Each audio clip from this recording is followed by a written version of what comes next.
quiero destacar justamente en el día de hoy que ese tipo de declaraciones como la que hizo Marcos Peña no ayudan en nada, porque a uno lo ponen en una situación, yo diría molesta, porque nadie quiere, yo al menos, yo soy una persona que no estoy de acuerdo con este gobierno en muchas cosas, pero yo soy uno de los que no quiere que se vaya. Yo no es mi intención ni que Macri deje el gobierno, ni que se vaya, ni que nadie renuncie. Simplemente lo que quiero es que se ordenen las cosas. Hace 2 años que asumieron y todavía no hemos tenido una buena noticia ningún día de los que pasaron estos 2 años. Todo es quita de derechos, decreto de necesidad de urgencia, cosas que se caen. Mire, le voy a dar un ejemplo, para que usted vaya teniendo en cuenta, ¿no?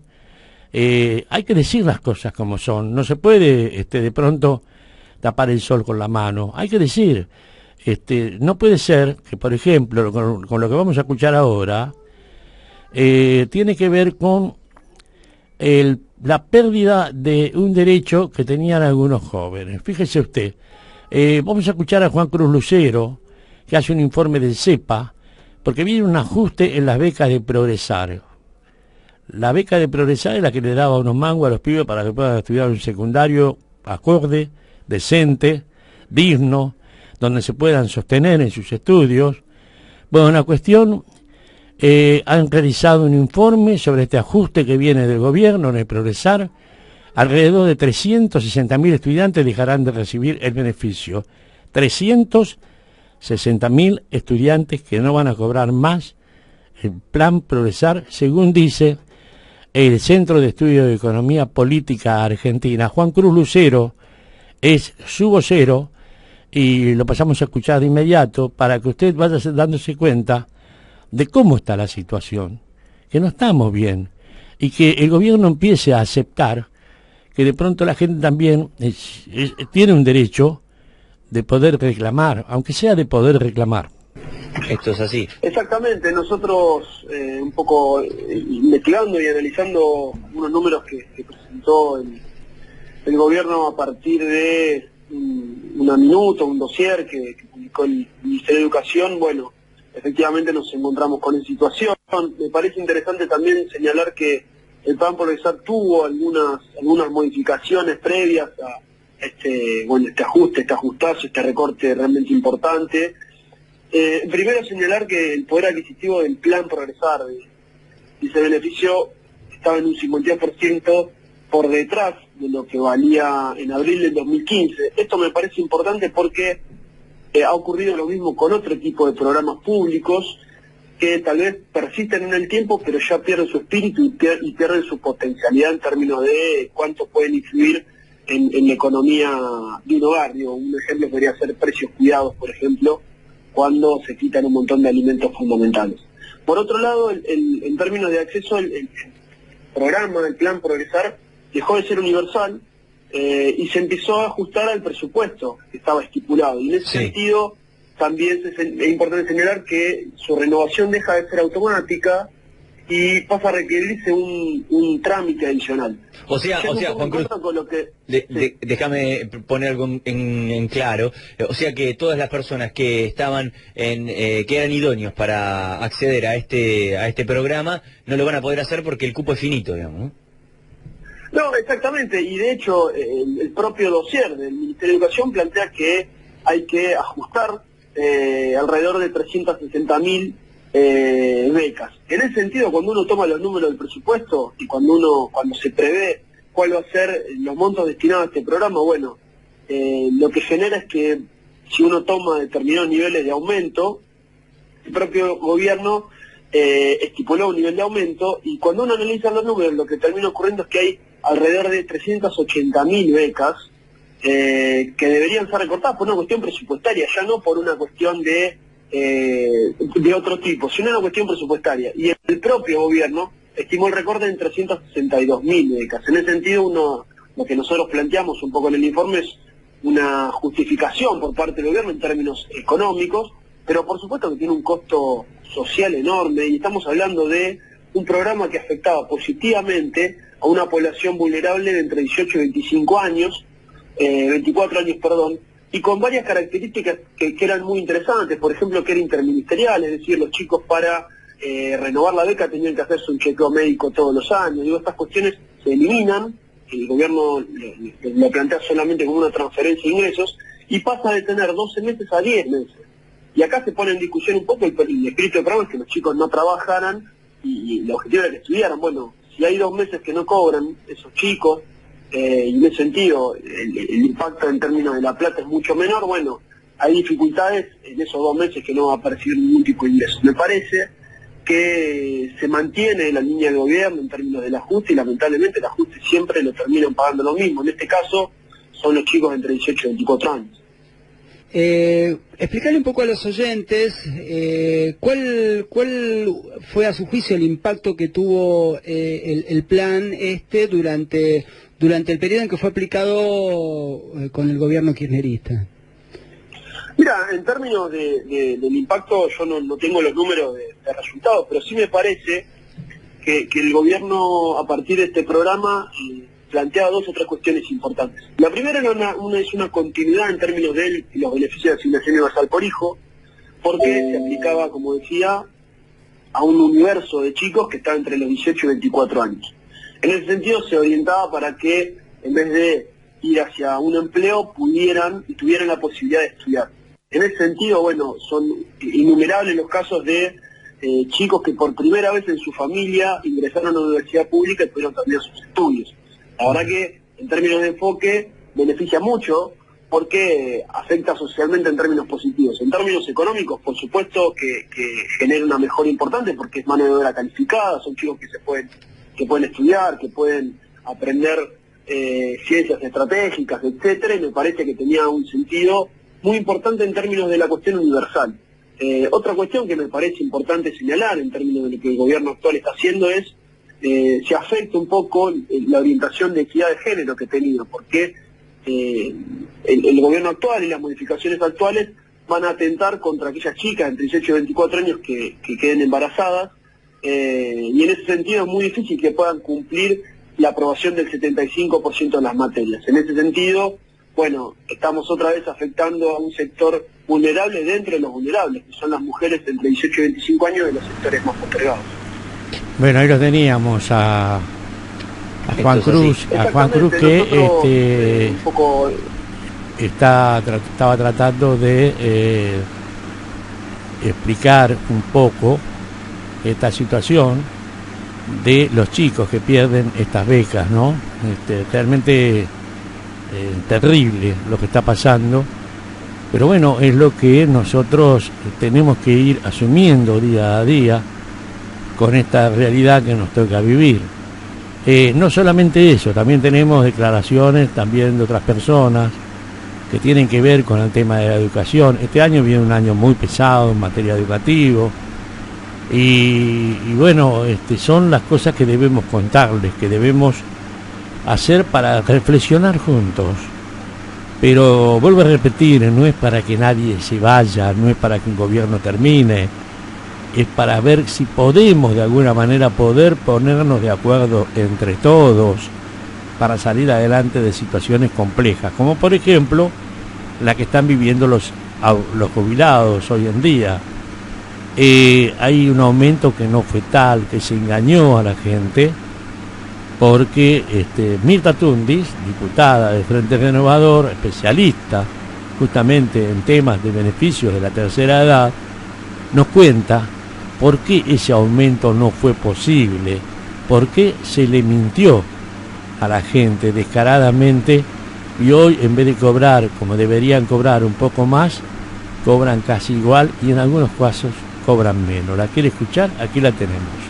No, ya estaba previsto porque en verdad todos sabemos que la ley que se aprobó establecía que el monto que se iba a aplicar en el mes de marzo era el 60% de la inflación del tercer trimestre del año pasado, con el 30% de la variación de salario, o sea que ya estaba establecido en 5,7, bueno, dio 5,71%, y era algo que ya sabíamos, por eso es que teníamos tanto en su momento porque si no haberse aplicado esta modificación, los jubilados hubiesen recibido entre un 12 y un 15%, entre ese promedio. Nos parecía bien que manejen por la inflación, si es que querían, pero a partir del mes de junio, no a partir del mes de marzo, donde claramente, más allá, yo anoche lo escuchaba al director ejecutivo de ANSES, que justifican que van a estar beneficiados, que van a recuperarse. Cuando uno pierde plata, cuando uno retira plata y cuando ellos dicen vamos a ahorrar, la gente tiene que entender que el ahorro significa a costa de pagarle menos. Claro. Entonces, en el mes de marzo se les paga menos, después se sostiene la inflación con la variación de los salarios, pero lo perdido está. Claro. ¿Y de cuánto termina siendo más o menos en una jubilación promedio este aumento del 5,7 en valores nominales, para que la gente que está del otro lado entienda independientemente de lo que es el porcentaje?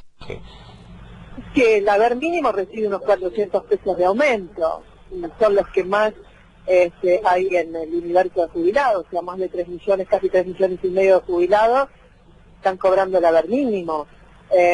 O sea, ¿qué es lo que sucede? Que en el mes de enero han recibido el 82% los haberes mínimos que tuvieron el aporte por los 30 años. Pero bueno, entre 600 y 400 pesos el haber mínimo ha recibido. Entre los que recibieron en el 82% del salario mínimo vital y móvil y los que reciben ahora el 5,7%, el aumento entre 400 y 600 pesos. Claro.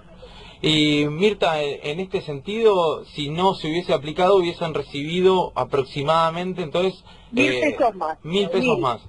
1.015, 1.100 pesos más. O sea, era el aumento entre un 14%, sacando un 14% eran casi 1.100 pesos más.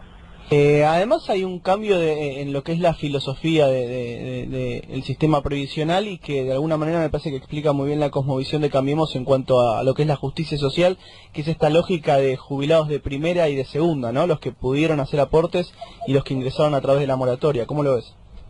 Sí, obviamente que comienza la discriminación y las diferencias, que era entendible. El jubilado del haber mínimo decía, bueno, yo aporté durante 30 años, aquellos que fueron pagaron la moratoria, que no es en todos los casos aquel vivo que tuvo un comercio que nunca pagó, o aquel dueño de estancia, porque siempre se ponen unos ejemplos que los hay. Pero no son la regla, digamos. Pero no son todos, hay gente que trabajó toda su vida y tuvo la desgracia de tener un empleador que no le hizo los aportes, o trabajó como empleada doméstica y no le hicieron los aportes. Entonces, no son todos los casos que han tenido grandes patrimonios y que utilizaron la moratoria, pero sí, hacen esa diferenciación y el tema es, ¿cuál es el haber mínimo que un jubilado debe recibir como para poder vivir dignamente? Obviamente que 7.600 pesos no es el haber digno, ¿no? Recordemos que en este mes de marzo van a recibir el subsidio aquellos que han aportado con haberes hasta 10.000 pesos, hasta, no superando los 10, hasta 10.000 pesos, que hayan aportado a los 30 años. Los que se jubilaron por moratoria van a recibir, creo que 350 pesos. Claro. Entonces, son paliativos. En el mes de abril todo sigue igual, van a seguir cobrando los 7.600 pesos o los 7.800, más o menos, que reciben los del 82% del salario mínimo vital y móvil. Ahora, ¿qué comparación podés hacer entre lo que es la canasta de los jubilados, el aumento de los medicamentos con este 5,71%? No, obviamente que no alcanza ni a la mitad del mes. Una canasta para jubilados está en 17.000, 18.000 pesos aproximadamente. Están haciendo los nuevos cálculos. Ellos cobran 7.600, van a cobrar, o sea, prácticamente ni la mitad del mes van a poder llegar. Claro. Y Mirta, en este sentido, y a casi 2 años más de 2 años ya de la gestión del gobierno de Cambiemos, ¿qué comparación podés hacer con respecto a cómo están los jubilados? ¿Están mejor, están peor? Porque una de las grandes promesas del gobierno al llegar al poder era la recuperación del haber jubilatorio. ¿Eso mejoró la situación del jubilado con la llegada de este nuevo gobierno o empeoró? No, en realidad con la reparación histórica, como ellos dicen, algunos jubilados han mejorado su haber, los han duplicado y son los que están contentos. Pero recordemos que el universo de jubilados son 6.700.000. La reparación histórica le estaría alcanzando a 2 millones de jubilados, 2.100.000. 1.100.000 son los que cobraron. Ayer lo escuchaba al director ejecutivo decir que de ese 1.100.000, 500.000 salieron de la mínima. Y en verdad, muchos han salido de la mínima por 15, 20 pesos, 50 pesos o 100 pesos. O sea, la vida no les ha cambiado demasiado. Partamos eso, o sea, de esos 500.000 que salieron de las mínimas, quedaron otros 600.000 que han cobrado. O sea, 600.000 que se han beneficiado notablemente contra 6.100.000 que quedaron fuera de esta reparación histórica prácticamente. Me parece que hay un grupo menor que está contento, que va a decir, este es el único gobierno que me reconoció lo que tenía que cobrar, y es cierto, y lo reconozco, y van a estar contentos y ponderando este gobierno, pero la gran mayoría va a tener que seguir subsistiendo. No solamente los jubilados están peor, el trabajador o todos los que están quedando desempleados. Y cuanto más desempleados haya, menos aportes, ingresos de aportes y contribuciones al sistema, y menos se les va a poder pagar a los jubilados. Es muy claro lo que explicás, y en términos más políticos, en tu apreciación, si analizamos la fórmula anterior y claramente los jubilados se beneficiarían y ahora solo tienen un aumento del 400%, ¿por qué te parece que el gobierno decide ajustar en un área tan sensible? Porque son indicaciones del Fondo Monetario Internacional. Recordemos, nunca nos olvidemos de la carta que envió el Fondo Monetario con las recomendaciones para que ese país haga ajustes en todos los sectores, en lo laboral, en lo tributario y en lo previsional. Algunas cosas podrán estar bien, como una reforma tributaria, porque este país está lleno de impuestos, mientras Estados Unidos tiene 4 impuestos, nosotros tenemos 96 y ni hablar de los subimpuestos, pero lamentablemente cuando hacen la reforma tributaria y las reformas de impuestos y demás, en verdad la hacen para beneficiar sectores poderosos, no para beneficiar al pequeño y mediana empresa. Entonces, en verdad, cuando tocan a los jubilados, porque es una indicación del Fondo Monetario, ¿qué decía? Cambian la fórmula de movilidad, la cambiaron, aumenten la edad jubilatoria, la aumentaron, modifiquen el valor ingreso del haber jubilatorio, y lo van a hacer, lo están haciendo, porque ya de por sí en las reliquidaciones o en las liquidaciones de los haberes del primer haber inicial, actualizando por el RIPTE le da mucho menos que lo que podía dar con las actualizaciones del aumento a jubilados y demás. Entonces, obviamente que tienen una indicación, tienen una mentalidad y una imagen empresarial, una visión empresarial, y bueno, obviamente para un empresario los números tienen que dar, tienen que saldar las cuentas, y no importa a costa de qué o de quién. Mientras el empresario espera los resultados para su propio beneficio, lo que el gobierno no entiende que el Estado no es una empresa, que los beneficios tienen que ser para los ciudadanos, no para el empresario.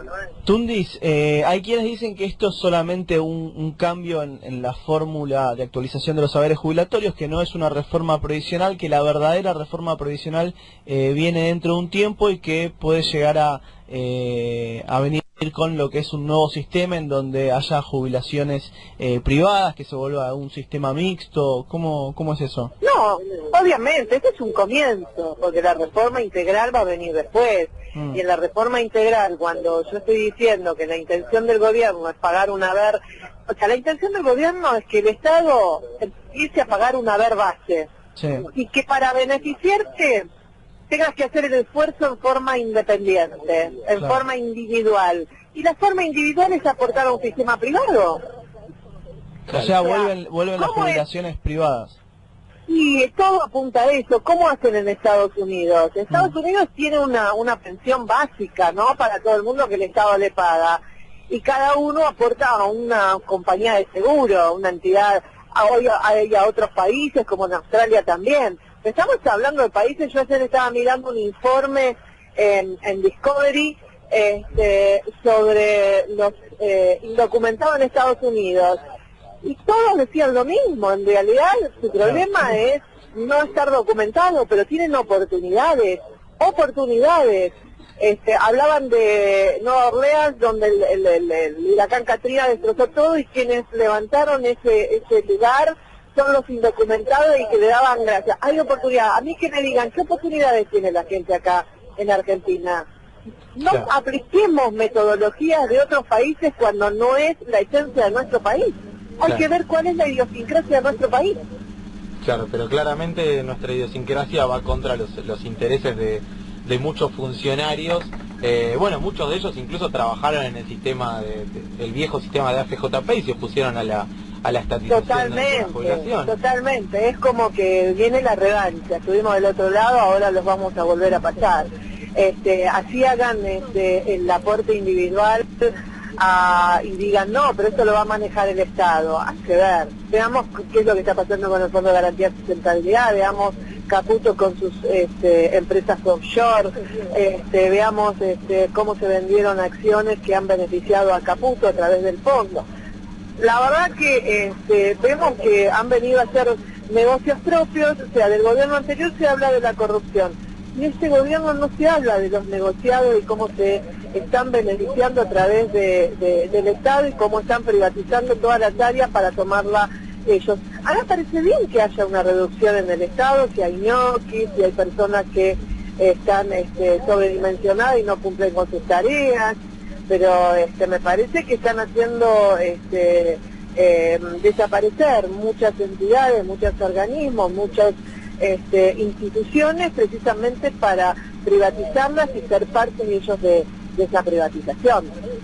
Bueno, ustedes lo escucharon, ¿eh? Se viene la privatización de las jubilaciones, como nos pasó en los 90, momento que yo lo pasé muy mal en ese entonces, perdí 18 años de aporte, mejor dicho, el aporte de mis 18 años más otros tantos años de otros más, se los regalaron a la banca extranjera.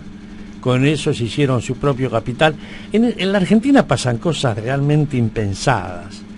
¿Usted me hace acordar de esas familias egoístas y mezquinas que le regalan todo al vecino, pero con la familia son mezquinos?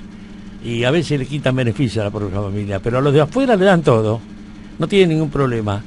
Y los que gobiernan la Argentina, algunos de los que gobiernan la Argentina, porque es por etapas esto lamentablemente, por ciclos, se montan en esa escena de querer ser generosos y dejar a la Argentina como el país que tiene las puertas abiertas, las manos abiertas, la mentalidad abierta, y así nos va, ¿no? Así nos va. Recién hablábamos de este tema que yo les expuse, que tiene que ver con los 330.000 planes Progresá que van a quitar, y en el medio de esos planes están los hijos de los que votaron a este gobierno, ojo, pero sin embargo se cierran las escuelas de San Fernando, en el Tigre. Escuchábamos a Vanessa Zaffaroni hablar sobre esto, la secretaria de Junta de Suteba.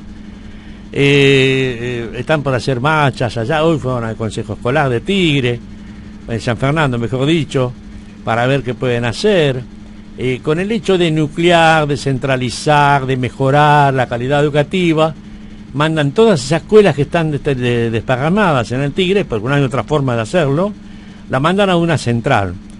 Lo que pasa es que para llevar a los chicos a esa escuela central hay que salir de cada isla con su bote propio, perder horas, sacarlo al chico de ahí, ir a la ruta al río más grande donde pasa la lancha colectivo, subir al chico a la lancha. No, es una cosa que en vez de hacerlo más fácil la vida del argentino, tratan de hacerla más complicada, más difícil. Total, tiempo les sobra, ¿no? Y para hablar de educación y otras cosas más, ayer escuchaba a Sileoni y le estoy dando prácticamente datos a la persona que tengo de visita, porque escuchaba a Sileoni que decía que en 12 años los que se robaron todo imprimieron 92 millones de libros. 92 millones de libros imprimió el gobierno para darle a los chicos elementos, herramientas para capacitarse. 92 millones de libros. Talleres de gráfica, imprentas, editoriales, subsistieron, vivieron, gracias a que un gobierno que pensó en la inclusión y en la equidad, les dio trabajo, no solamente a las imprentas, a las editoriales, a los escritores, a los docentes que allí escriben, sino que también le dio trabajo al obrero gráfico. Yo no sé si quedan muchas editoriales en la Argentina, me parece que no queda casi ninguna. Y encima la única editorial o una de las pocas editoriales que imprimió un libro, acaba de imprimir un libro, un manual de sexto grado, donde dice todas las bondades de este gobierno que hace 2 años no hace más, lo decía al principio del programa, no hace más que darnos malas noticias cada mañana. Yo lo decía al principio, yo no quiero que se vaya este gobierno, no quiero que se vaya Macri, quiero que se queden todos, pero ¿sabe qué? Me gustaría que se sienten a conversar con nosotros, porque ahora resulta que los que van a la marcha el día 21 son los que se quieren que se caiga el gobierno. Me parece una estupidez tremenda decir eso como único argumento que tiene, como para dar una respuesta a lo que la gente va a reclamar. Eso no es una respuesta. La respuesta sería, bueno, vamos a sentarnos con todos los gremios y vamos a ver de qué manera podemos solucionar el tremendo quilombo en el que estamos metidos. Hay que hablar clarito, señores, y no acusemos ni a Moyano, ni a uno, ni al otro. Cada uno tiene su muerto en el placar. Todos tienen muertos en el placar, todos. No hay ninguno que se salve de eso. Pero no nos agarremos de esa pequeñez cuando estamos metidos en un tremendo problema social y que cada día se agiganta más, cada día se hace peor. Está con nosotros un compañero de militancia de SUTEBA, un compañero militante, sobre todo de lo que es la actividad social, un hombre que tuvo mucha importancia en lo que es la conformación del Plan Fines, fue uno de los impulsores. Está Luis Piccoli con nosotros, fue también director, creo, coordinador a nivel nacional. Ahora os voy a contar. ¿Cómo andás, Luis? Buenas tardes, ¿cómo te va? Hola, buenas tardes, Héctor, ¿cómo estás? ¿Todo bien? Qué bueno que estás conmigo hoy. ¿Qué pasó? ¿Qué pasó? Hoy es lunes, por eso. Muy ¿Qué bien, contás? Muy bien, muy bien. ¿Qué está pasando? Hay un modelo donde no... Pero esto ni siquiera es un modelo, no, disculpame. es un modelo, lo que no estamos incluidos en ese modelo, ese es el gran problema. Estamos, claro, tenés razón. Ese es el gran problema que tenemos. Claro, estamos afuera. Estamos afuera del modelo. Es un modelo para otros, no es un modelo de inclusión, es un modelo de extracción de riquezas. Y vos fijate que este gobierno nunca habla de trabajo, de empleo, habla de riquezas. Son empresarios. Y el empresario no genera trabajo, genera riqueza. El trabajo lo genera el trabajador, ¿no? Exactamente. Entonces, hay un modelo que está ganando una batalla en América Latina, que le llamamos comúnmente neoliberal, que sí, tiene una estructura financiera muy grande, bancada desde los bancos, y que desde esos bancos vienen gobernando el mundo, y que a la vez ahora empieza con un gran conflicto internacional que tiene que ver con la unión enfrentado a ese modelo neoliberal, Rusia, China, Vietnam, India, lo que era el BRIC, enfrentado a ese modelo. Y bueno, Estados Unidos decidió volver a tomar cartas en su patio trasero, que es América Latina. Pero es un modelo voraz, porque no deja margen para vivir. Sí, claro. ¿Y cuál es el verdadero objetivo? La riqueza, la ganancia. Pero hay 150 tipos, tienen hoy todo el poder. No solamente el poder, tienen toda la plata. Tienen la plata de 7 mil millones de personas, 150 tipos. Tienen la plata, el dinero de 70 mil millones de personas. Pero, ¿no se van a morir algún día? Se van a morir. ¿Qué compran, la eternidad? No, es terrible. es un movimiento. Digo, vos cada que escuchás al Papa si lo Francisco... lo mirás desde el punto de vista humano, no tiene nada de humanidad. Pero por eso el Papa Francisco viene planteando duramente su oposición a este modelo neoliberal. Porque no tienen de humanidad. Exactamente eso. No tiene factor humano de medio. No. Solamente la riqueza. Si no, ¿cómo pensás que un señor como Macri quiera ser presidente? Porque necesita tener más riqueza. Un tipo que ya no sabe, si se pusiese hoy, dejase hacer todo lo que hiciera, de todo lo que genere riqueza, y se lo dedicara a gastar, se moriría sin poder gastar todo lo que tiene. Pero siguen necesitando más. Es lo más inhumano. Es lo más inhumano. Es lo más inhumano que hay. Sí, es muy salvaje. Es terrible. Es muy bestial, bestial. Eso es el neoliberalismo. Ahora entiendo cuando dice Moreno, los bestias que nos gobiernan. Es así. Porque es bestial. Es terrible, es bestial. Es bestial. Y vos fíjate, hay que hacer un análisis de los nombres, desde el presidente, los ministros, los secretarios, los subsecretarios y los directores, porque después de ahí de los directores para abajo están los de carrera en el Estado Nacional, y vos vas a encontrar toda una franja, son todos empresarios. Son todos empresarios. No hay alguien que no sea empresario. Por eso alguien acuñó esta frase, dice, gobernado por sus propios dueños, administrado el Estado por sus propios dueños. ¿Y hoy cuál es bueno, hoy en medio de toda esta crisis que estamos viviendo, vos me comentabas de que hay problemas con el pago de los maestros ya? Mira, ¿en el interior del país? Sí, claro. Porque el problema es que al sacar la paritaria nacional, sacaron los recursos que van a las provincias. O sea, la paritaria que tenía la posibilidad de equiparar en un mínimo básico, universal, en todo el país, el sueldo docente.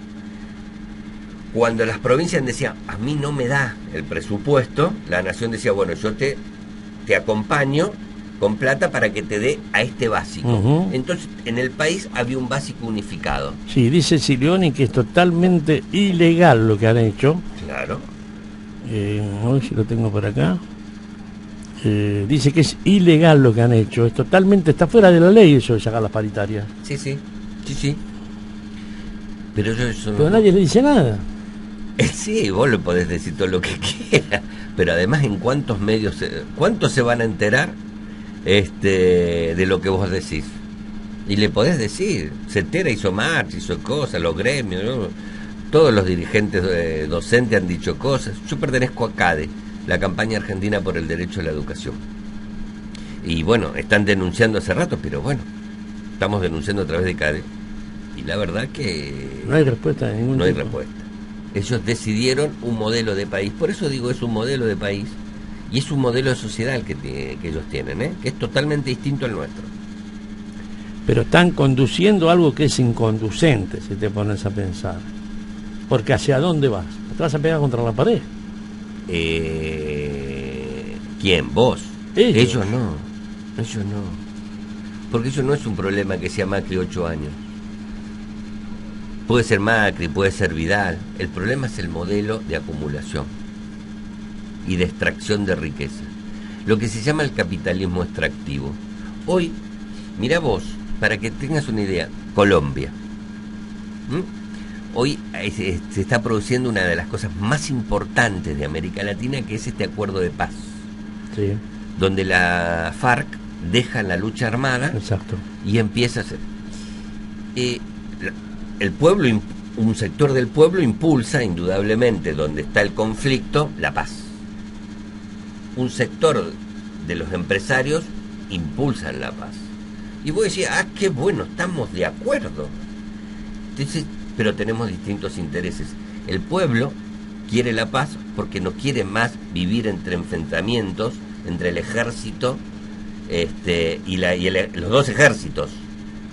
Y el empresario quiere empezar a entrar en el monte para extraer riquezas. Entonces vos tenés los mismos deseos en ese momento, pero los intereses son distintos. Sí, por supuesto. Entonces, vos lo que tenés en la Argentina de hoy es nuevamente una Argentina que va hacia los 90, cuando vos tenías 24 provincias. Vos tenías 24 provincias y eran 24 estados aislados y 24 países, 24 sistemas educativos. Sí. Y que para adentro también pasaba lo mismo. Y es desandar todo lo que construimos nosotros como un país único, con una concepción nacional y latinoamericana, un inserto en América Latina. Por eso Macri, no inocentemente, dice el acuerdo europeo con la UNASUR, con el Mercosur es muy importante porque allá somos todos europeos, descendientes europeos, ¿no dijo esto? Sí, lo dijo. Desconocer, no es que no lo sabe, es toda una estrategia muy bien es formada. Un ninguneo. Es un ninguneo a un sector, a la historia, pero en realidad es una cuestión de negocio. Sí. Es una cuestión de negocio, de mirada de país. ¿Por qué? Porque necesitan otro país para seguir explotando, para seguir sacando, para seguir... ¿Seguís en contacto con el SUTEBA vos? Yo poco, pero sigo siendo afiliado, por supuesto. ¿Y qué pensás de este SUTEBA? ¿Le falta más combatividad o no? No. ¿Está bien como va Baradel? A ver, son cosas distintas, digamos, porque digo, a Robi le han pegado mucho en este tiempo. No, lo están matando, de todos lados lo matan. Lo están matando, sí. Porque yo creo que necesitan, en esta nueva etapa, 2016 y 2017, metieron a dirigentes políticos presos del kirchnerismo. Sí.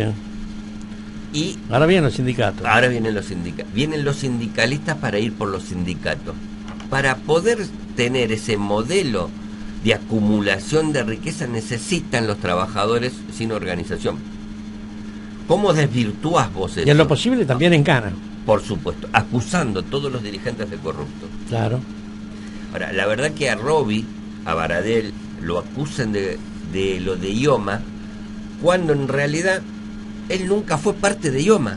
Emma, lo que conocemos, lo que pudimos charlar, me dicen los compañeros que leyeron la causa, que ni siquiera está nombrado en la causa Baradel. Está nombrado en la organización sindical porque tiene un representante, que además ya hizo las defensas, argumentó. El tema es que Clarín va a mentir porque necesita mentir para instalar el bicho, el cuco, y de esa manera romper el frente gremial. Eso rodando en la calle hace su efecto. Totalmente. Hace su efecto. Porque yo creo que vienen por otra cosa, vienen por otra cosa, no vienen por eso, no les alcanza con eso. Ellos vienen por el IPS. La reforma previsional de Nación necesitan articularla con la reforma en la provincia de Buenos Aires. Claro. El Instituto de Previsión Social de la provincia de Buenos Aires da superávit. Entonces voy a decir, bueno, pero los docentes se jubilan jóvenes, a los 50 años. Entonces nosotros digo, sí, claro, nosotros pagamos, en vez del 11, aportamos el 16 por mes. Sí. Por lo tanto, tenemos una caja en muchas mejores condiciones. Sí. ¿Qué quieren ahora? Subir la edad con el mayor aporte, con los mismos aportes, entonces la caja vuelve a tener plata para volver a hacer lo mismo. Exactamente. Porque el proceso es la privatización. O sea, hoy ¿viste el dicho popular ese que dice pegale al chancho para que aparezca el dueño? Le están pegando a Robi Baradel, pero porque van por el otro, van por lo otro. Van por la jubilación de la provincia de Buenos Aires para privatizarla. Van por Moyano también. Van por Moyano, van por los Moyanos. Yo creo que hay 3 o 4. Pablo Moyano van a venir por Robi Baradel. Pablo de Michelis también. No, Pablo no, pero sí van a venir por otro tipo que está molestando mucho. Es porque le está molestando al corazón de este modelo. Es Palazzo. Sí, bueno. Es el corazón del modelo. Creo que es el más peligroso de todos. Porque el tipo tiene la información de la riqueza de los bancos, del manejo. Entonces, digo, hay cosas que son... Mira, acá me acaba de llegar una encuesta que te la voy a dar como primicia. Dale, a ver. que es muy interesante. No la terminé de sopesar todo, pero es de analogías. Analogías, es seria, es Sí, interesante. no, en serio, se dice, no te voy a presentar. ¿Qué evaluación hace hasta este momento, del gobierno de Macri? Lo aprueban el 32,6%. Nada más. No lo aprueba el 57%. No sabe, no contesta el 10%. La imagen de María Eugenia Vidal. Muy buena, regular, positiva, 57,6%. Regular, negativa, mala, muy mala, 38,9%. ¿Usted está informado de los cambios en el Instituto de Previsión Social de la provincia de Buenos Aires? Estoy informado, dice el 54,8%, y no está informado el 45,2% de la población. Y le preguntan, ¿qué opina sobre el proyecto de ajuste del sistema de jubilaciones provinciales propuesto por el gobierno de Vidal? ¿De acuerdo o muy de acuerdo? 28,9%. En desacuerdo, el 67,6%. Esto no lo podíamos ver el año pasado ni el anteaño. Es decir, la gente se va dando... Hoy tenés datos precisos. Y la gente se va dando cuenta. Porque, por supuesto, vos decís, bueno, yo no me bancaba a Cristina, que hablaba todos los días. Sí. No me bancaba a la cámpora, hicieron de la cámpora pobre una campaña feroz de DTN, pero feroz, con esos pibes. Y mintió Clarín durante estos años terriblemente. Y la gente decía, bueno, yo voto un gobierno que me dice que además me va a defender todo lo bueno y me va a mejorar lo malo. Y esperó, y siguió esperando, y esperó hasta el año pasado. Ahora, de ahora más se estaban empezando a dar cuenta que que aquello eran chorros. Pero yo comía, tenía trabajo, ¿no? Lo estoy diciendo irónicamente. Mientras los otros se robaban todo, yo me podía ir de vacaciones. Este año aumentó la cantidad de gente que fue de vacaciones, es cierto, pero lo que están mintiendo, o lo que no dicen, es que la gente se aumentó porque se fue un fin de semana. Nada más. No se fue los 15 días. No, entonces, te dicen la mitad de la verdad y con eso te construyen una vez. La mitad, te dicen la mitad de la verdad y con eso te construyen una nueva verdad. Pues ¿sabés a lo que yo llegué? Cuando dice Mirta Legrand, no vuelven más, se robaron todo. Nos está diciendo a nosotros que nos robamos todo. Claro. ¿Sabés por qué, no? Por las notebooks que se entregaron, por los libros que se entregaron, por los derechos que se otorgaron, universal. Por la asignación universal por hijo, por las escuelas que se construyeron. O sea, cuando dice se robaron todo, no está hablando del gobierno anterior, está hablando del pueblo que estaba gobernado anteriormente. Yo te lo decía la última vez que vine, en la provincia de Buenos Aires 4.000 millones de pesos se destinaron a la reconstrucción de la escuela técnica. Y hoy no se está destinando nada. No hay nada, no hay más plata, no está llegando. Pero la plata está, Luis. La plata está, la plata no está. ¿Por qué? Porque los recursos que nosotros teníamos del impuesto a las mineras, del impuesto a la soja, del impuesto a... Eso se lo sacamos. La exportación también. Eso se lo llevan ellos. Eso ya no lo tienen que pagar.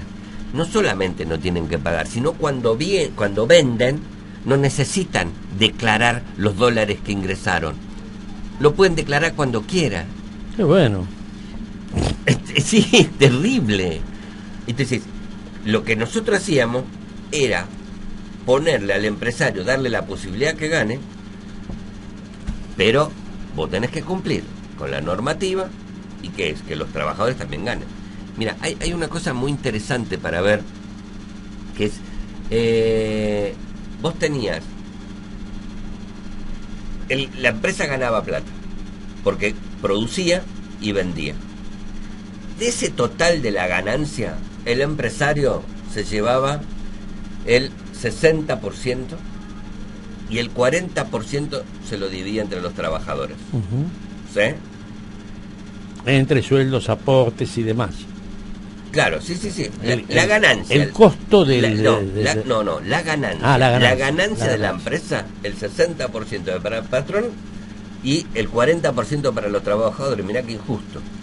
El marxismo dice el 50 y el 50. El 50 para el patrón y el 50 para los trabajadores. El peronismo también dice eso, el 50-50. Y entonces, hoy, eso pasó a ser el 80 y el 20. Hoy el 80 se lo lleva el patrón y el 20% los trabajadores. Mirá cómo nos estamos achicando. Pero además, el problema que tenemos es que esos trabajadores hoy todavía están ganando más o menos lo mismo, digamos, en proporción, si bien hemos bajado, porque tenemos menos trabajadores. Ayer hablaba con un compañero de acá, 30 trabajadores en la empresa de Varela. Producían hierros, materiales para la industria del tren. En enero, de los 30 echaron 17. Ahora en febrero echaron 5 más. O sea que deben quedar 5 o 6. 17, 22, quedan 8. ¿Y por qué hay gente que aplaude todo esto que está pasando? Porque siente que no lo tocas, que digamos que es individual, digamos que no es todavía colectivo. ¿Vos cómo es? A ver, ¿cómo lo haces en tu cabeza si en todos los medios nacionales, en todo lo que vos ves, yo te pido que te hagas un estudio psicológico y te encierres un día solamente a mirar los canales de televisión? Un día. Termino convencido. Terminás convencido porque ves una realidad, te construyen una realidad. Y te construyen una realidad muy pobre. Porque además ves los canales y no podés entender las cosas que dicen. Decís, pero no dejan ¿dónde de lo ser, leíste? Claro, pero no dejan de ser para ellos y para vos, que te lo van diciendo, es una verdad. Pero es claro, una verdad. Claro, y te queda una sola y para verdad. Vos es verdad. ¿Y porque es una sola verdad? Exactamente. Entonces, vos esa sola verdad tenés posibilidad de transformarla, como decía el general, con la realidad. Claro. Entonces vos salís de ver todo ese día de televisión y al otro día podés empezar a pensar cuando vayas viendo la realidad de los otros. ¿Se entiende? Entonces, siempre y cuando te tomes el trabajo de ver la realidad de los otros. Claro, bueno. Porque por ahí quedas enfrascado en que esa es la realidad y no escuchas a nadie, como está pasando. Yo lo veo, ¿viste? A diario esto. Y asusta, realmente Luis me asusta. Pero también,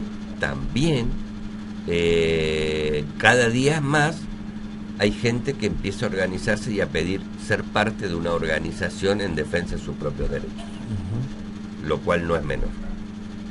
Digo, yo creo que la marcha del miércoles va a ser una marcha grande. Yo lo que te iba a preguntar. Y eso que están haciendo, están poniendo el terror. Sí, están haciendo. Del terror, mirá. Hoy no sé dónde leí que el gobierno no va a poner fuerza de prevención en la calle ni nada, va a dejar librado al azar, no, como diciendo. Va a mandar servicio. No, pero como diciendo, miren que van a prender fuego todo, porque no hay nadie en la calle. Ah, claro. ¿Entendés? Sí, queriendo atemorizar. Sí, van a atemorizar. Por eso vienen diciendo, Clarín saca todos los días una nota diciendo, hoy se bajó tal gremio. Ese gremio nunca estuvo discutiendo ese dirigente no había estado ni siquiera en los plenarios. Mienten tan desaforadamente y van construyendo una realidad. El otro día estuvo un Mentiroso. sindicalista acá, un sindicalista de Citraic, de la construcción, y me decía que van a bajar, no sé, como las personerías jurídicas de unos cuantos gremios. Y están hablando de 540 gremios. Que los van a borrar. Sí. Fueron personerías que el otro gobierno fue construyendo, fue autorizando a funcionar, organizaciones sindicales que ahora la van a... ¿Por qué? Porque su idea es que no haya gremio. Cuando puedan sacar la mayor cantidad de los gremios, lo van a sacar. Pero bueno, es parte del análisis que tenemos que hacer para poder pensar cómo lo resolvemos. ¿Y el Fines? El Fines está en su etapa agónica, ya casi fallecido, digamos. Por el Fines pasó a ser ahora un programa provincial. Era nacional. No solamente era nacional. La Nación dejó de poner plata. O sea, este año no pone más plata en el Fines. Le dijo a cada provincia que si lo quiere mantener, que lo mantenga. Y en la provincia de Buenos Aires, ¿qué hicieron? Lo transformaron en un programa educativo institucional. Vos cuando institucionalizás un programa, lo que haces es no le da fuerza popular como tenía. Por lo tanto, va a reducir enormemente la cantidad de... Y le agregaron un día más, y el año que viene le agregan otro día más. O sea que pasa a morir. Se termina el Fines, prácticamente. Qué lástima, Qué lástima. Pero ¿y para qué? Pero a ver, ¿para qué este gobierno va a necesitar gente que estudia? Al paso que vamos, para nada. A ver, este gobierno es parte... Mirá, estoy leyendo algunos libros muy interesantes. Ahora que soy jubilado, me doy el gusto. Estoy leyendo Morir por la Patria, que es la historia de Mariano Moreno. Ajá. Brillante. Y entonces fui encontrando mucho material respecto a la formación de esos muchachos, ¿no? ¿Qué Mariano Moreno? Un abogado. No decís abogado, pero acá, aquella época. Pero acá no había. Claro. No había universidad. Claro, no había. Y además, ¿quiénes estudiaban eso? La gente de plata. Uh-huh. Y entonces si te vas más atrás, porque claro, estamos hablando de 1770 y pico. Sí. Corrieron a los curas, ¿cómo era? A los franciscanos. No eran franciscanos, a los misioneros. A los misioneros, porque esos habían construido universidades. Y empezaban a discutir, teorizar, mirá vos, empezaban a teorizar que el poder no estaba en el rey, sino que el poder estaba en el pueblo. En la sabiduría. En la sabiduría del pueblo. Eso... O sea, la grieta se empieza a producir ahí. Eso significó... Ahí empezó la grieta. La echada de todos esos monjes de América. Uh-huh. Y entonces el rey se quedó sin universidades. Y entonces crearon una academia. Academia Carolina. Academia La Carolina. ¿A dónde? En Perú, en lo que hoy es Bolivia, en realidad. Y esos muchachos que estudiaron ahí, que leían mucho, muchos de ellos, o varios de ellos, fueron parte del levantamiento de Tupac Amaru y de Tupac Katari. Es más, ellos fueron los intelectuales que acompañaron el movimiento. Después fueron expulsados, 1805 fueron expulsados de allí por subversivo. Leí la palabra subversivo. Lo expulsó el rey de la academia por subversivo y el cabildo también, porque se habían producido un levantamiento. Y se vienen a Buenos Aires. Y en Buenos Aires se encuentran con una invasión. Con las invasiones inglesas. 1806, 1807. Claro. Fueron dos. Y es uno de esos abogados, o dos de esos abogados, toman las armas por primera vez en su vida. Uno se llamó Bernardo de Monteagudo. Sí, Monteagudo. Y el otro, Manuel Belgrano. Mirá vos. Mirá cómo fue la historia.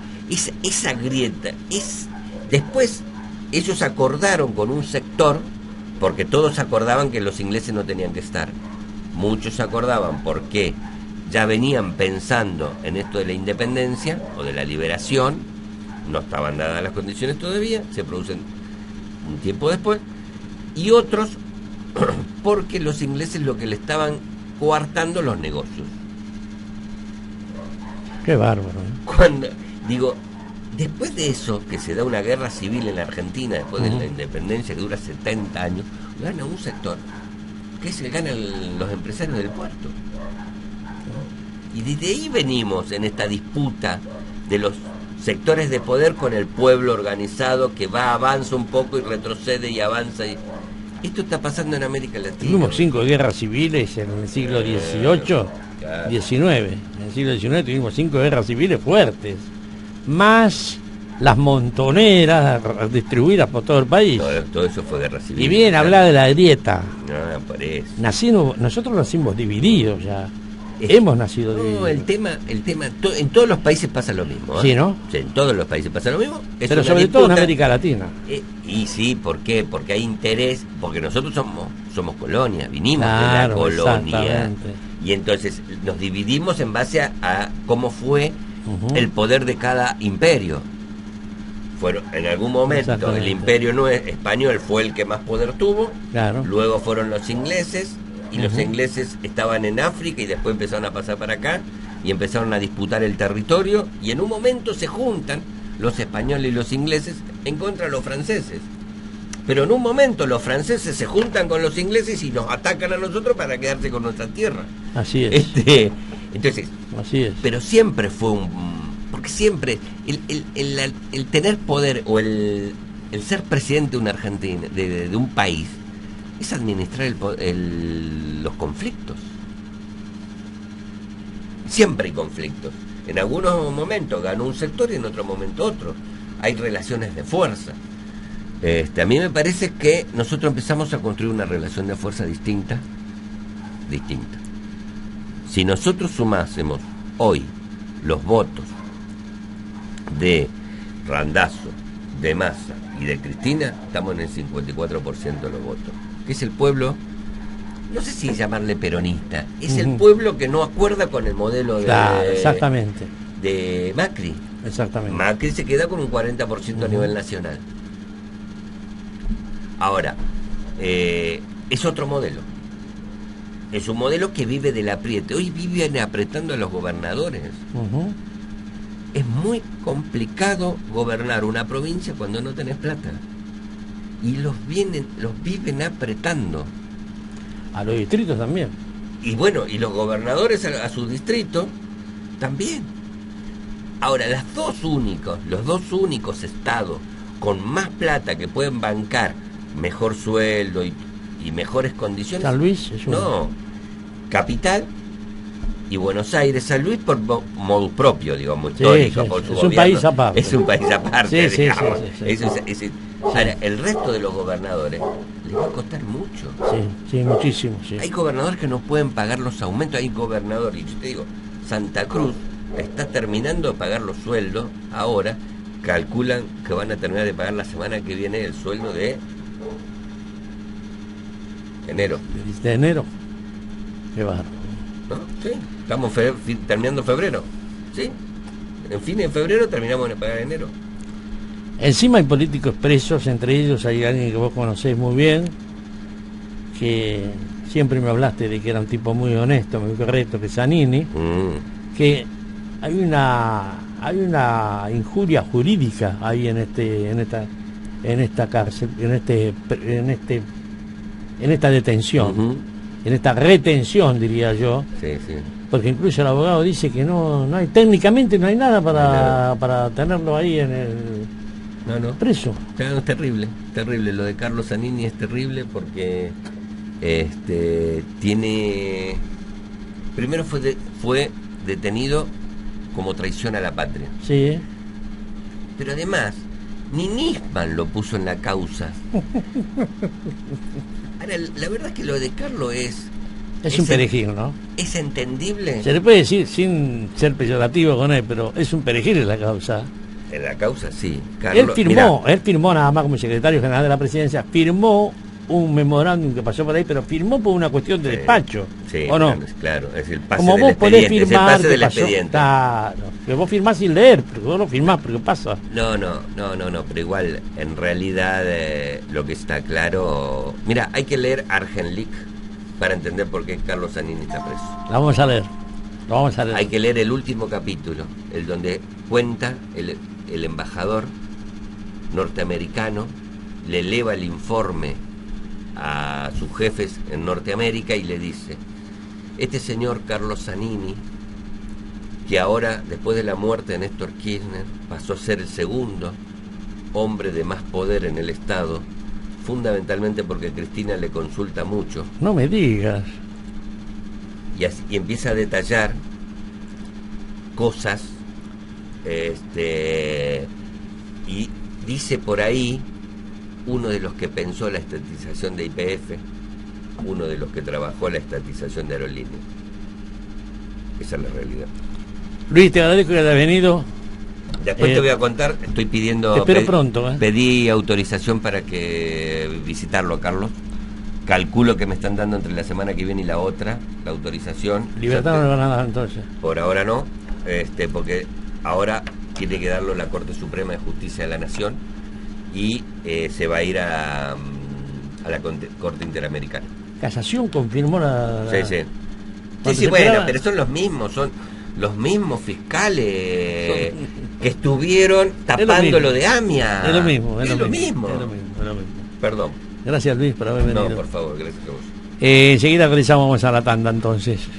Ya estamos de vuelta. Desde Argentina hacia el mundo de habla hispana, transmite fmbuenosaires.com. Argentina, su voz y su música. Mi lote, mi casa, emprendimiento urbanístico. No dejes pasar esta oportunidad. Acércate de martes a sábados de 10 a 17 horas. Avenida Pisani, esquina Rumania, barrio Pico de Oro. O llamando al 11 36 50 14 94. Mi lote, mi casa, es otro proyecto de Alejandro Vaca. Centro de Día Conviviendo, una institución de alto nivel con internación de día para chicos especiales. Atendemos todas las obras sociales. Conviviendo, Aristóbulo del Valle 1567, teléfono 4-237-7701.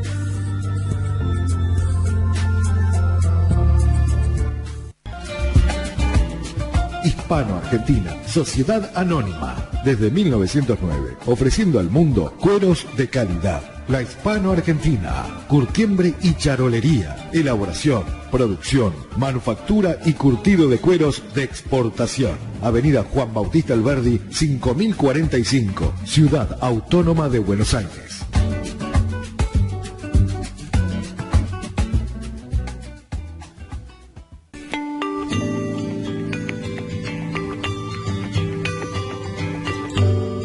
Farmacia Marconi. Atendemos todas las obras sociales. Aceptamos tarjetas de crédito y de débito. Alquiler y venta de artículos de ortopedia. Farmacia Marconi. Dr. Sayaris, 598, Florencio Varela. Teléfono 4-237-1746 y 4-355-2805. Citraic, Sindicato Argentino de los Obreros de la Construcción. Buenos Aires, Sur Seguros. Avenida San Martín 3067, Florencio Varela. Teléfono 4-255-9131. 4-287-1093. Nextel 565 *4627. Buenos Aires Sur Seguros. ¿Por qué no podés meterte en una tosquera?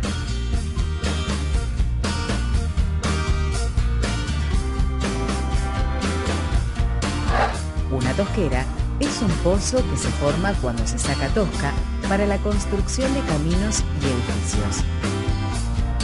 Su interior se llena de agua de lluvia y de la que viene de las napas.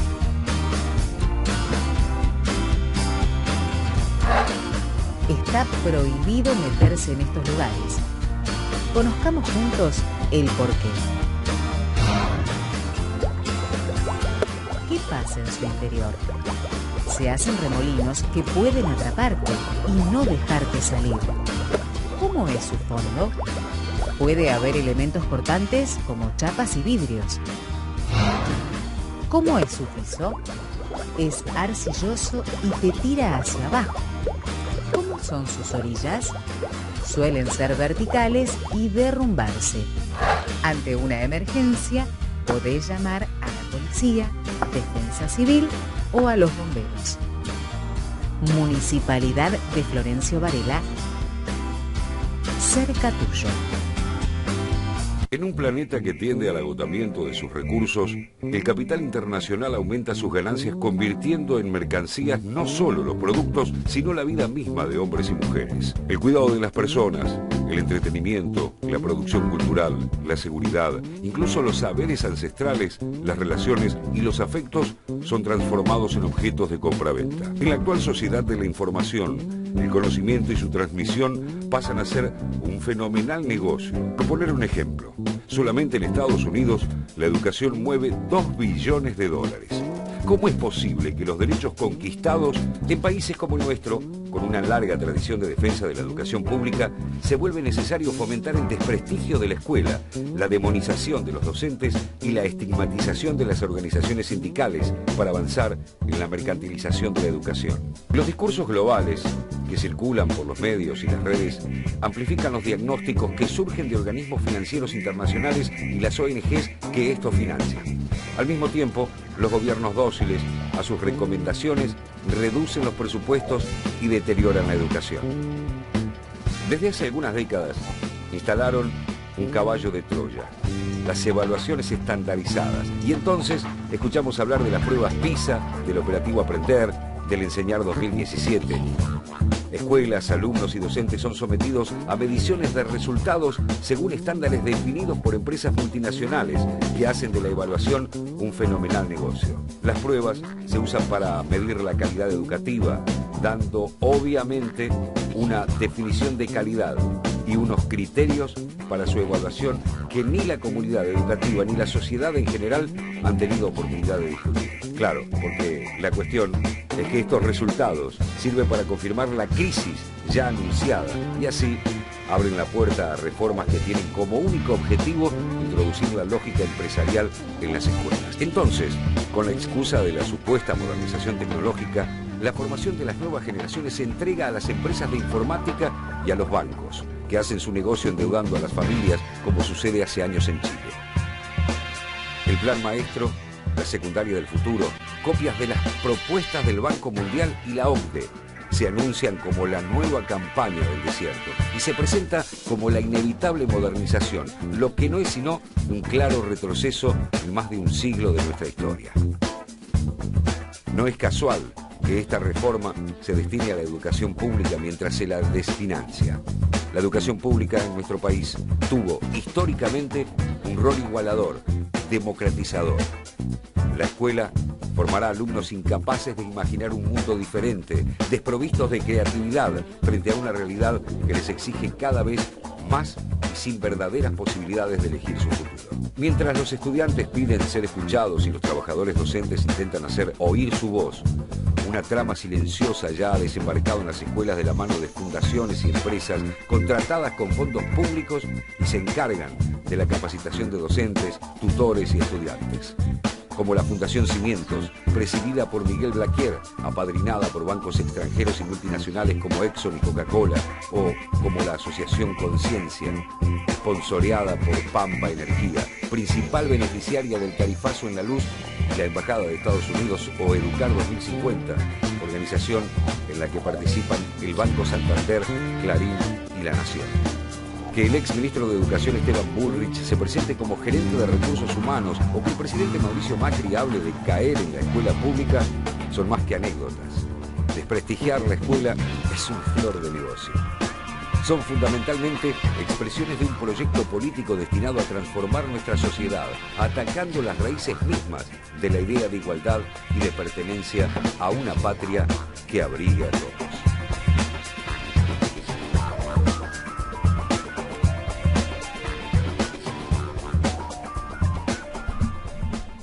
Bueno, muy bien, seguimos. 20 horas 13 minutos. Hoy prácticamente tenemos muy pocas notas, las tenemos, mañana las vamos a emitir, por supuesto, pero yo quiero aprovechar lo que tenemos en vivo, porque siempre lo que tenemos en vivo es lo inmediato, lo que podemos palpar, poder tratar, poder hablar, poder de alguna manera actualizarnos en muchas cosas. Recién hablaba Luis Piccoli sobre lo que nos está tocando vivir, ustedes ya lo vieron,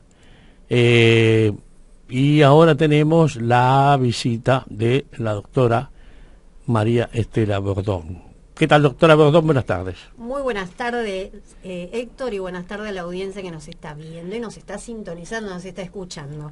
Abogada de civil, familia y penal. Exactamente. 3 especialidades. Sí. 3 rubros difíciles. Sí. Los 3 son difíciles. Los 3 son difíciles porque, en los temas de familia juegan mucho las cuestiones pasionales, ¿sí? Las cuestiones es muy difícil para la parte, para nosotros también, a veces tratar de mediar y poder llegar a un principio de solución cuando hay una conflictividad familiar muy importante, cuestiones pasionales. Es algo que se ve en el derecho de familia y que quizás en el derecho penal no se ve tanto, ¿sí? Los intereses son diferentes porque por ahí en el ámbito de derecho de familia estás peleando la cuota alimentaria de tu hijo, estás peleando qué días puedo ir a ver a mi hijo, cuestiones que relacionadas con los divorcios, que ahora se están con el tema de las compensaciones económicas y todas esas cuestiones, donde se palpa mucho la cuestión pasional. Y quizás en el fuero penal es diferente, porque, bueno, ahí no es poca cosa tampoco, ¿no? Porque lo que se persigue en general son penas, a veces multas también, y lo que está en juego es la libertad. Así que son dispares, son 2 fueros totalmente diferentes, pero que cada uno tiene su conflictividad y a veces es difícil trabajar. ¿El civil qué abarca? El civil abarca todas estas cuestiones que están relacionadas con el ámbito comercial. Comercial, exactamente. Todo lo que son desalojos, sucesiones, indemnizaciones por daños y perjuicios, y todas esas cuestiones que son comerciales. ¿Un mal servicio también? Exactamente, un mal servicio también. Fíjate que acá en el ámbito de la provincia de Buenos Aires nosotros lo tratamos dentro de lo que es la justicia civil y comercial. En Capital Federal están separados. En Capital Federal vos tenés el foro civil, que se encarga de las cuestiones de familia, y el foro comercial, que se encarga de estas cuestiones que nosotros acá en el ámbito de la provincia de Buenos Aires denominamos civiles y comerciales.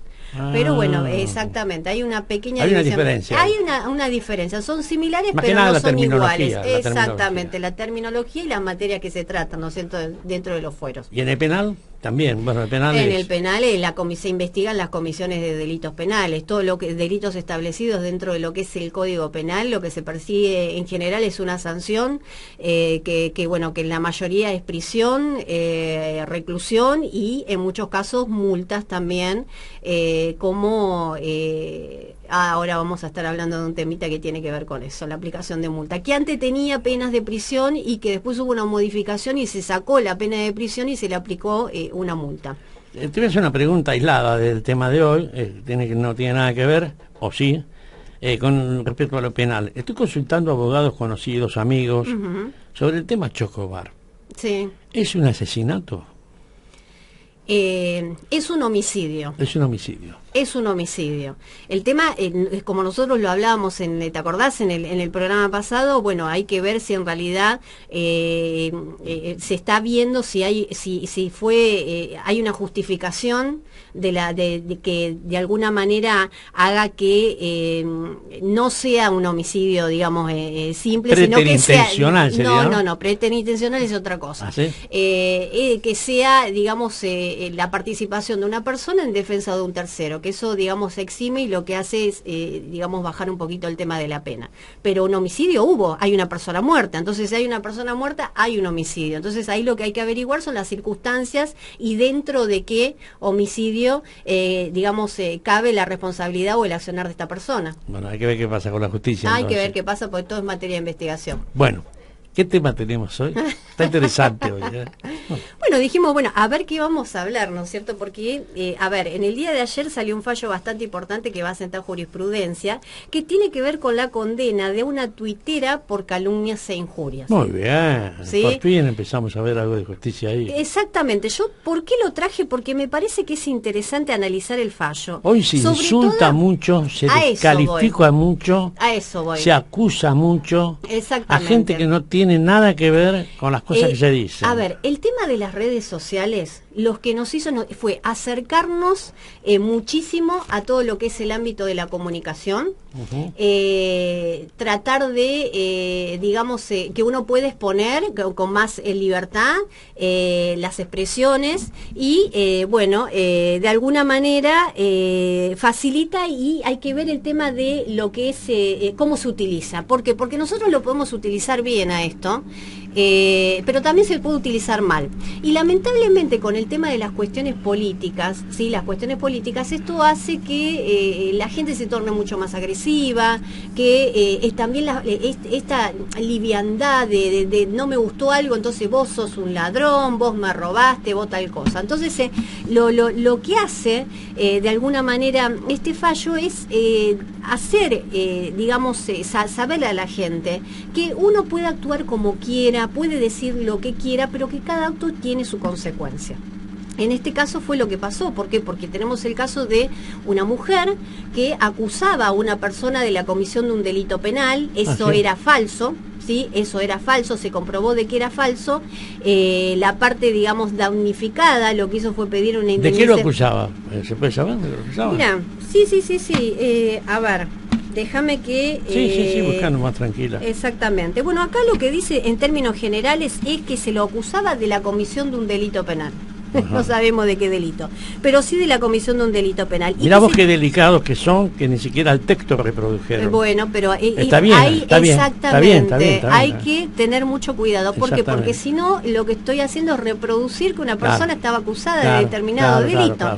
Entonces, por eso no se pone. Sí, se puso y se anotició de que estaba, digamos, acusada de la comisión de un delito penal. Se comprueba de que esto no era así, porque, a ver, hay que hacerle saber a la gente, al oyente, al que nos está viendo y nos está escuchando, que no se puede acusar tan livianamente a una persona de cometer un delito penal, porque en el momento que nosotros estamos haciendo eso, estamos dañando su buen nombre y honor, ¿sí? Una persona que dice que fulano es un ladrón, o que me estafó, o que hizo tal cosa, primero y principal, hay una justicia que que si uno siente que estuvieron cometiendo hacia una persona o hacia su persona un delito penal, lo que corresponde es denunciar el hecho y que la justicia lo investigue.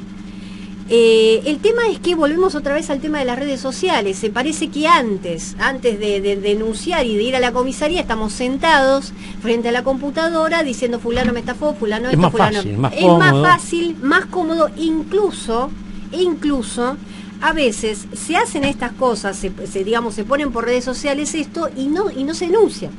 Entonces el daño que se le produce a la persona, y muchas veces a la familia también, muchas veces a la familia también pasa mucho. Y esto, mirá lo que me pasó el año pasado.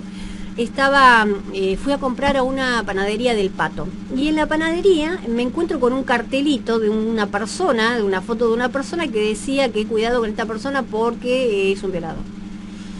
Yo cuando vi eso dije, bueno, qué peligroso, ¿no? Porque nadie es culpable hasta que una sentencia lo determine. Exactamente. Entonces, ¿qué pasa con ese señor si después realmente se demuestra de que ese señor no tenía absolutamente nada que ver?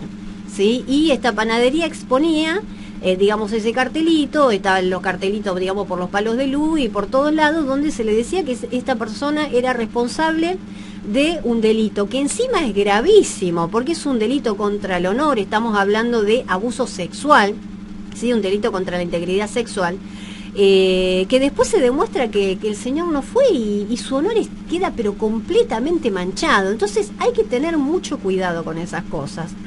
Más allá de que se pueda cruzar con alguno y haga justicia por mano propia. Entonces, bueno, eso de que tampoco por ahí termina correcto. matándolo y el tipo nada que ver. Exacto, pero no, ya te digo, eso sería un extremo. El tema es que hay que tener mucho cuidado. ¿Por qué? Porque a veces cuando pasan estas cosas, también que a veces es entendible desde la víctima o desde los familiares de la la víctima, que hacen estas campañas de, digamos, escrachar de alguna manera a la persona que está imputado de un delito penal.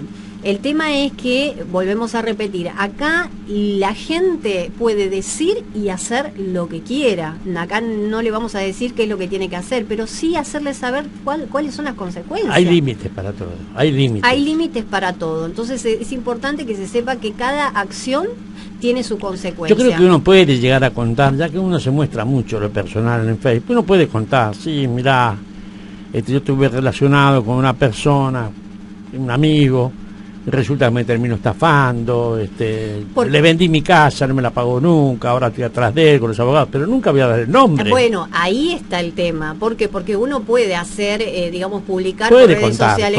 Puede contar claro. Porque uno, ya te digo, de su vida puede hacer lo que quiera. El tema es que hay que saber... Ojo con quién. Ojo con quién. Ojo con poner nombres, ojo con acusar, porque, a ver, acusar podés acusar, si vos te sentiste víctima de un delito penal, andá a denunciar y seguramente la justicia lo va a investigar y va a establecer cuáles son las responsabilidades, pero el hecho de hacerlo públicamente, que la gente sepa que puede hacerlo, pero que acarrea una consecuencia. Como lo que pasó en este caso, del que hoy, digamos, he traído acá, que se la condenó a esta persona a 150 horas de tareas comunitarias. ¿Sí? ¿Por qué? Porque la parte damnificada había pedido 1 millón de pesos, la parte, digamos, imputada lo que manifiesta es que no puede, que no tiene ese dinero de ninguna manera y que ofrece como compensación hacer 150 horas de tareas comunitarias. ¿Pero por qué? Porque en realidad la víctima lo que hace es decir, bueno, yo quiero 1 millón de pesos, pero ese 1 millón de pesos no es para mí, sino que lo voy a donar para alguna entidad de bien público. Claro. Entonces la contraparte se presenta y dice, bueno, parece que para en ente público voy a hago tareas comunitarias, total, el fin es el mismo. Exactamente. ¿Sí? Exactamente. Entonces salió, digamos, airosa de esta situación, pero digamos lo anecdótico de esto es que por primera vez se condena a una tuitera, porque estamos hablando de redes sociales, a la realización de 150 horas de tareas comunitarias, así que la gente que nos está viendo y que nos está escuchando, que sepa que cada acción, publicación, tiene su consecuencia. Cuando se dice un caso que marca precedente jurídico, es este tipo de caso. Exactamente. Cuando es la primera vez que se condena por algo. Exactamente. Por algo determinado. Exactamente. Sienta lo que nosotros denominamos jurisprudencia. ¿Por qué? Porque después en casos similares uno se agarra de ahí. Nos agarramos de estos fallos y digo, mire que este juez falló de esta manera. Claro. Entonces me parece que... Una forma de ir marcando el camino también. Exacto. Es una forma de marcando el camino y está bueno. Este fallo me parece que es importante porque hay ahora no tanto, pero las épocas eleccionarias, Dios mío. Se acusaban de ladrones, los mismos candidatos. Mínimo. Los mismos candidatos. Los mismos candidatos. Yo he visto candidatos acusados de ladrones, de mentirosos, bueno, hasta por ahí se acepta. Pero de ladrones candidatos que eran prácticamente desconocidos en Varela, había gente que por bronca le decían que era un ladrón. Y el tipo jamás ni siquiera por bronca, a veces por una cuestión de sacar un rédito político. Porque si lo ensucio a él, entonces capaz que me llevo yo los votos, ¿me entendés? Entonces, ante esa situación es lamentable que esto pase. Lamentable, sí. Sobre todo en el ámbito político, donde debe ser un ejemplo. Porque dentro de cuando uno hace política partidaria, realmente lo que tiene que demostrar es un buen accionar en esto. Yo me acuerdo cuando la política era un ejemplo. Me acuerdo cuando era chico. Yo no me acuerdo, yo no viví esa yo era época. Chico, yo era chico. No las viví. Yo era chico y me decían, fulano es diputado, y yo lo miraba con un respeto, porque eran tipos que infundían respeto. Estoy hablando de radicales, conservadores, ¿viste? Sí.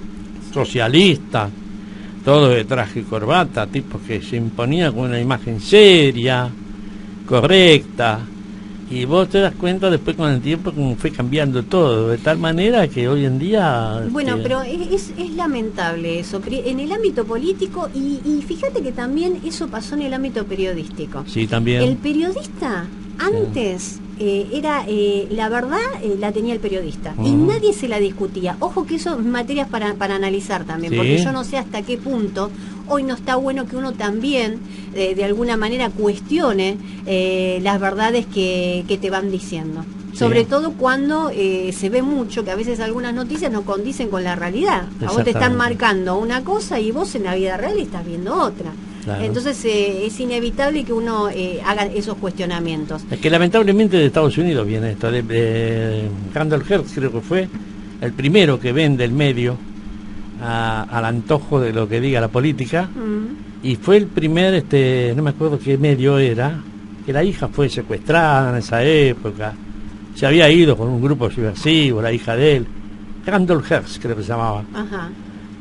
Y esto fue en los 70, 80. Y bueno, él fue el primero que utilizó el sistema que Clarín usa hoy con el gobierno. Él empezó con esta onda. Sí. Randall Hearst, no me olvido más ese nombre. Buscalo en Google y vas a ver, está la historia. Sí, después lo voy a buscar. Está la historia. No, pero realmente bueno, yo no sé en el ámbito periodístico si estuvo mal o no, sinceramente, porque el hecho de cuestionar lo que otros nos dice para marcarnos o bajarnos cierta línea, para mí no está mal. Para mí no está mal. Ahora, volviendo otra vez al tema del ámbito político, y bueno, ya ahí es otra cosa totalmente distinta. No, sí, es totalmente diferente. Sí. El tema es que, bueno, en la Argentina tenemos una justicia de la cual nos quejamos, pero me dijeron que es una de las más perfectas del mundo. ¿En serio? Sí. Mira vos. Tenemos un código procesal penal bastante interesante, con sus normativas, que son discutibles. La justicia de garantías, que a veces está en el lugar exacto donde debería estar, pero no está aprobado por la gente, por el común denominador, porque la justicia de garantías, ¿viste cómo es? Sí. Le da garantías al delincuente hasta que se pruebe lo que... Tenemos un sistema garantista nosotros, sí, tenemos derechos que se deben respetar. El imputado tiene derechos, o sea, por más delito que haya cometido, tiene derechos básicos que la justicia misma obviamente que las va a respetar. Lo que pasa que, bueno, quizás ese derecho que se le da al imputado, a veces la gente no lo comparte. ¿Por qué? Porque estamos hablando de los derechos que tiene una persona que mató a alguien, que violó a alguien, que abusó sexualmente de chicos. Entonces obviamente que uno desde lo que es el aspecto social no lo va a comprender, pero bueno, nosotros hay leyes, hay que respetarla, y obviamente que hay que empezar por el principio, que es la justicia misma. Sí, lo que pasa es que el común denominador utiliza el raciocinio común. Sí.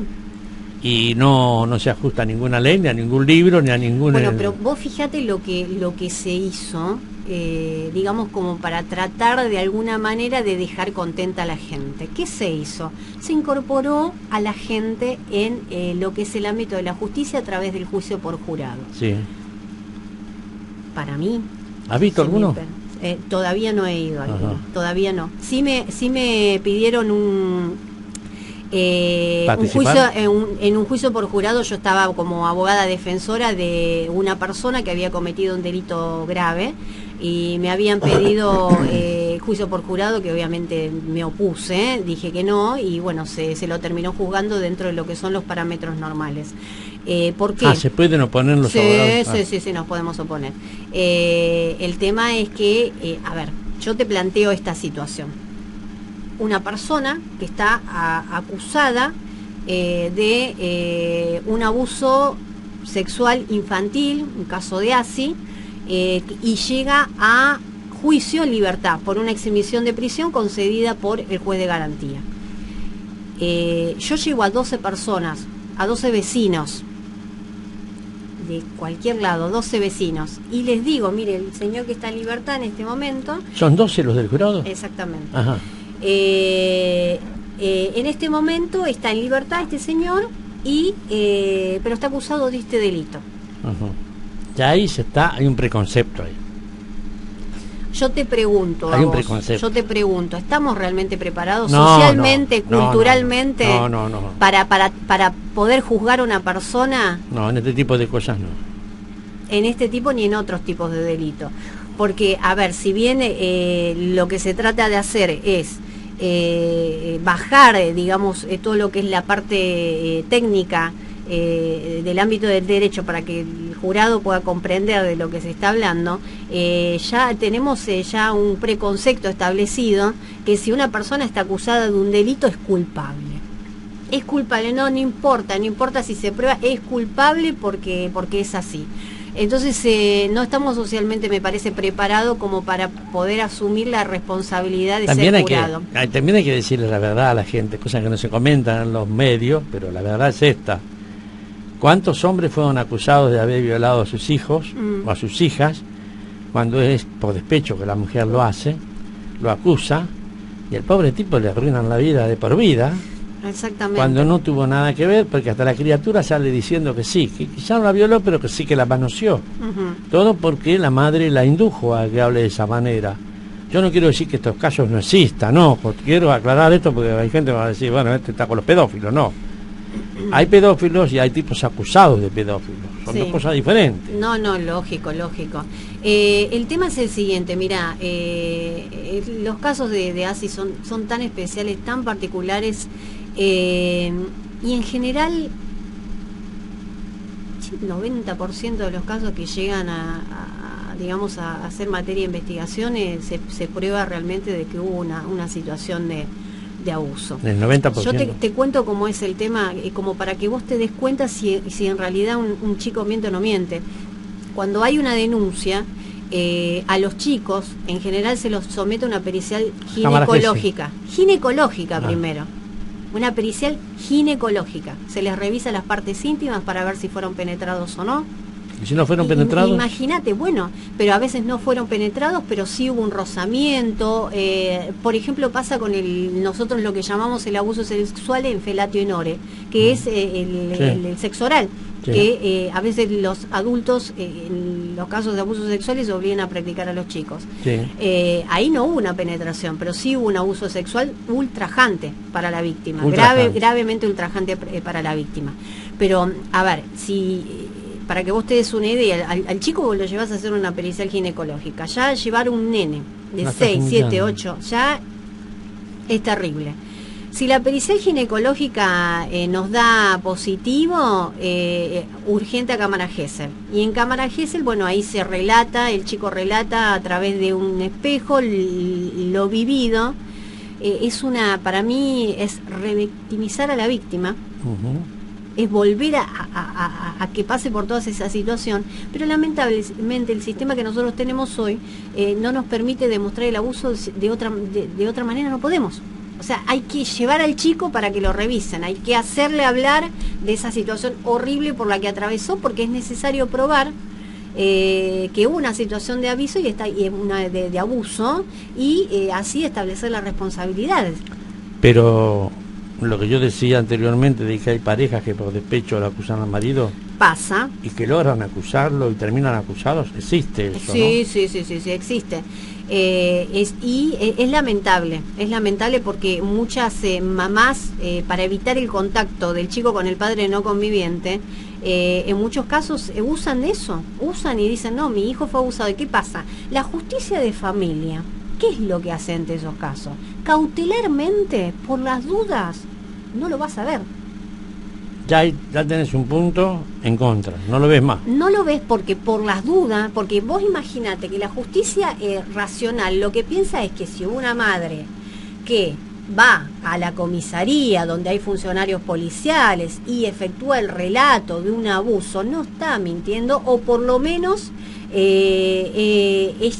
digamos, está segura de lo que está diciendo. Después será materia de investigación. Entonces vos imaginate, eso pasa, a vos te dan un formulario de denuncia, el padre está pidiendo un régimen comunicacional, ¿qué haces vos? Lo primero que haces es meter el formulario de denuncia y le decís, mire su señoría que por la duda le aviso que hay una situación de abuso, o podría haber una situación de abuso. El juez de familia cautelarmente dice, no, ante esta situación pueden pasar dos cosas, o corta el régimen comunicacional, o lo que se hace es fijar un régimen comunicacional asistido, que es en la sede del juzgado, en presencia del asistente social y demás, hasta que se vislumbre y se pueda realmente probar si esto es verdad o no es verdad. Pero es algo que lamentablemente se está volviendo muy común. Lamentablemente. Qué doloroso, que es solamente a los fines de cortar el contacto. ¿Por qué? Porque hay adultos que no saben ser padres separados, y fíjate que el daño que se le causa primero al papá, porque hay un estigma que tiene ya de padre abusador. Lo hacen bolsa. Y segundo, al chico. Sí. Porque los chicos necesitan tener el vínculo con el padre no conviviente. Entonces ahí es un doble daño que se está haciendo. Gravísimo. Terrible, terrible. Totalmente. Tengo un tema de familia para la semana que viene. Dale. Es para que lo estudies tranquila. Sí. Un matrimonio viejo, mueren los dos. Han criado 2 hijos durante toda su vida. Sí. Uno de esos hijos hizo su vida, tiene su casa, su familia. El otro permanece en esa casa durante toda la vida. Estuvo con los padres, tiene los impuestos al día y todo. Bien, el otro le reclama la mitad. Bueno, eso no es un tema de familia, eso es un tema sucesorio. Ah, sucesorio. Es sucesorio, porque bueno, si la casa de los... Sí, bueno, ya que está te lo digo, te adelanto un poquitito. Sí. Si la casa es de los padres, sí, heredan los hijos. Sí. Y hasta lo que vos me contaste hay 2, no hay 1. Hay 2. Hay 2 hijos. Entonces está perfectamente dentro del marco de la ley que esta persona que no está viviendo en el domicilio le reclame lo que corresponde. Pero el que pagó los impuestos toda la vida fue el otro. No importa, pero hay una cuestión ahí. Si él pagó los impuestos en el momento que se haga la liquidación, se divide.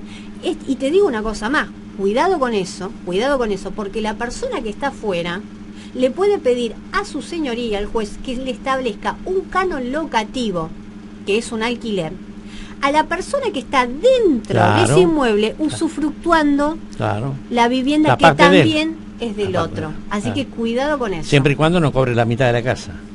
Exactamente. Mientras tanto yo puedo pedirle al juez, bueno, ponga un canon locativo porque él está haciendo uso de una parte que a mí también me corresponde. Es como un alquiler, claro. La mitad de un alquiler sería. Exactamente. No es un tema de familia, viene de una cuestión de familia, pero tiene que ver con una cuestión sucesoria. Está bien. O sea, le corresponde a la mitad. Por supuesto que sí. Por supuesto que sí. Le corresponde, está en todo su derecho de reclamar, y el otro hermano va a tener que sentarse a negociar de alguna manera, si se quiere quedar con la casa, de darle la mitad, se le descontará los impuestos que pagó y que la otra persona no pagó, pero cuidado con eso, porque te vuelvo a repetir, el señor está pagando impuestos, pero también está usufructuando el 50% que le corresponde al otro. ¿Y el valor de la casa cuál es? ¿Lo que fija ARBA? No, eso después se hace una tasación. ¿Vos viste los precios de la casa? Lo vi, no, es una barbaridad. O sea, por un lote son 2.000 pesos, 3.000 pesos. Mira, a mí me había pasado en un caso de una liquidación de la sociedad conyugal, que me trae las boletas para hacer la liquidación y me aparecía, no sé, 3.000 pesos cada lote, eran 3 lotes. Cuando hago la tasación, 1 millón, la casa varía 1.200.000 pesos. Sí, o sea, no es lo que la tasación que hace ARBA, sino, digamos, el valor real que después se hace a través de una tasación. Menos mal que no pone el valor real, si no pagarías cuánto de impuestos. Dios mío, si no vivimos, no digamos 100.000 pesos por año tendrías que pagar. No digamos nada, ¿no? Exactamente, sí. María Estela Bordón, abogada, especialista en familia, civil y penal. Gracias por haber venido, No, por favor, un gusto, y es un gustazo, nos estamos viendo el lunes que viene. Pero tráeme otro tema porque ya te saqué las dudas. Ya está agotado. El lunes que viene, sí, seguramente después de las 20. Exactamente. Y vamos a estar hablando de otros temas que realmente es interesante informarle a la gente. Este tipo de cosas son pequeños detalles que hacen a toda una cuestión a veces. Sí, por supuesto. Hay que estar... Este detalle del locatario que dijiste, ¿viste? Mirá vos, fíjate cómo... Canon locativos, Canon locativo.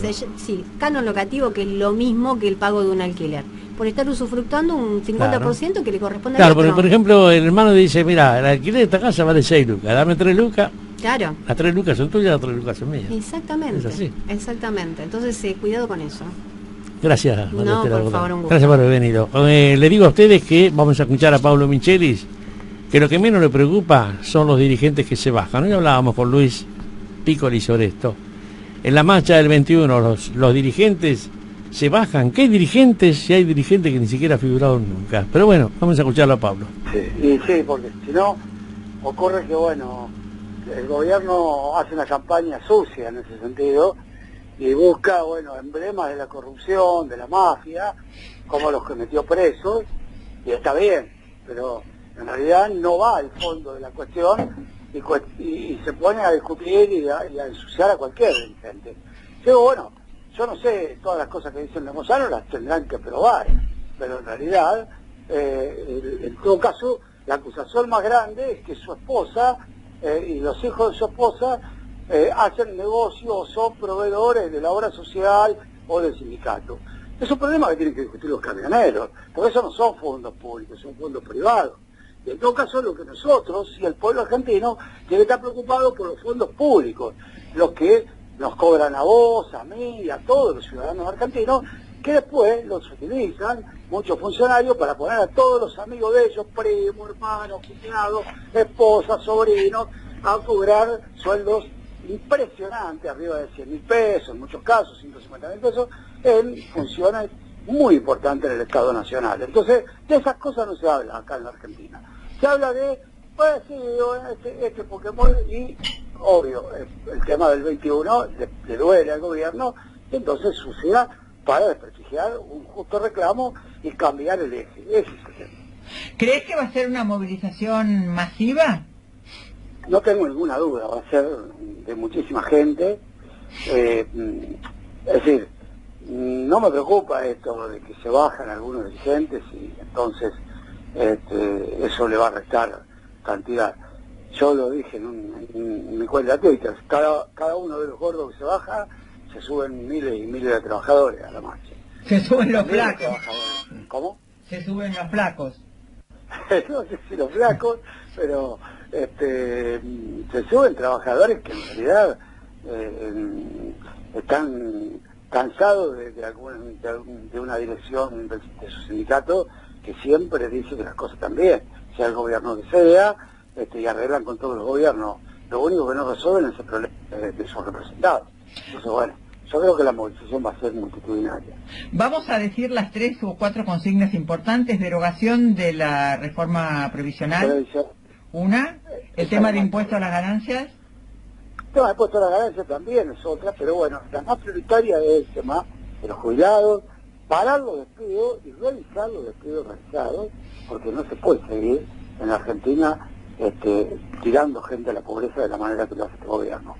Por otra parte está debilitando funciones fundamentales del Estado, como son las del INTI, la del SENASA, o la atención sanitaria como en el Hospital Posada, o el caso de los mineros Río Turbio, que es un caso grave de geopolítica, porque bueno, ahí en el límite con Chile, y desmantelar la mina de carbón implica golpear duramente a 2 ciudades que son argentinas, que están ahí en el límite, Río Turbio el 28 de noviembre.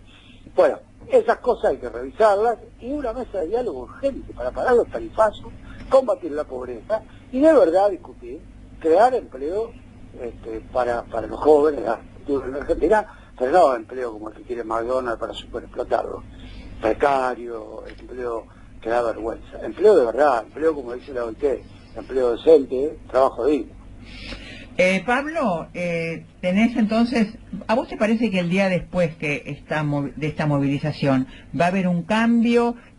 Al gobierno le inquieta seguramente la gente en la calle, porque desde la época, creo que desde el 17 de octubre, la gente en la calle, desde que el peronismo puso a la gente en la calle, siempre los gobiernos liberales se asustan y se inquietan.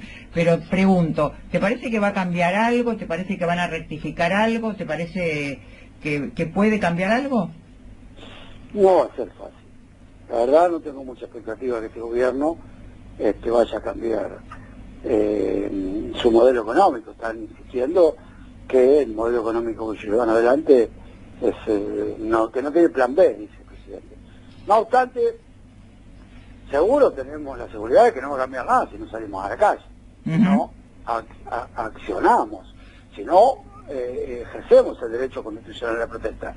Así que bueno, si la gente, no sé, si hay más de 300.000 personas, eso llamó la atención. Pero si aparte de eso, como vengo planteando yo a los compañeros de la CGT que van a los que están con la movilización del 21, a los compañeros de la otra CTA, a los compañeros de la Corriente Federal, que si no hay respuesta, en marzo tenemos que convocar un paro nacional, entonces ya ahí me parece que el gobierno va a tener que, de alguna manera, convocar al diálogo para resolver los temas planteados. Vos sabés que esto lo hablamos nosotros ya por radio el año pasado, ¿no?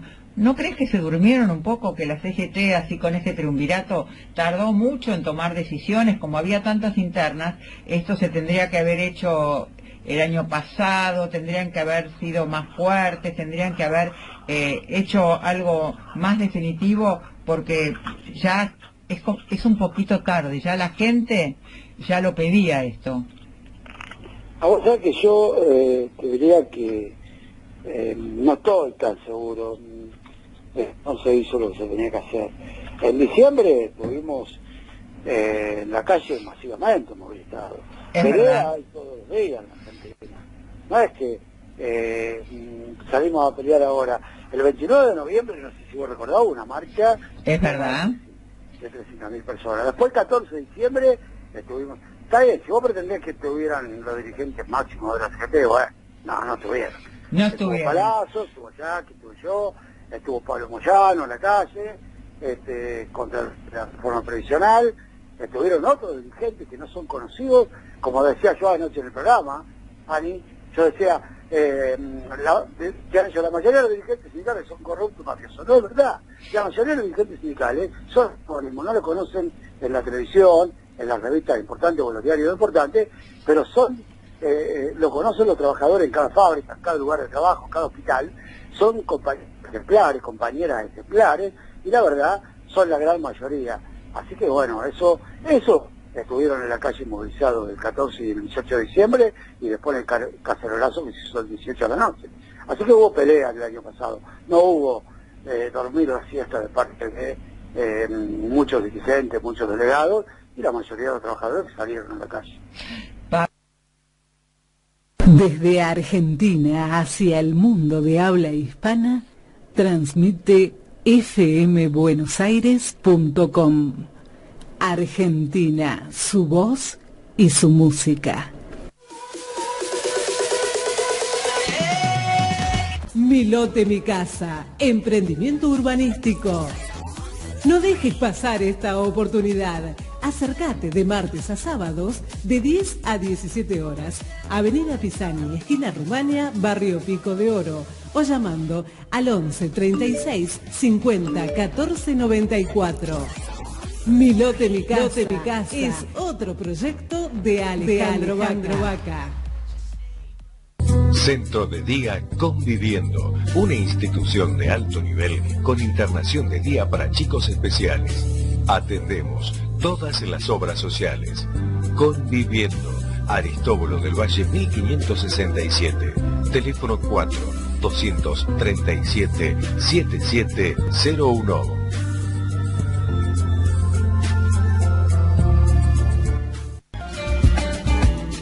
Hispano-Argentina, Sociedad Anónima, desde 1909, ofreciendo al mundo cueros de calidad. La Hispano-Argentina, curtiembre y charolería, elaboración, producción, manufactura y curtido de cueros de exportación. Avenida Juan Bautista Alberdi, 5045, Ciudad Autónoma de Buenos Aires.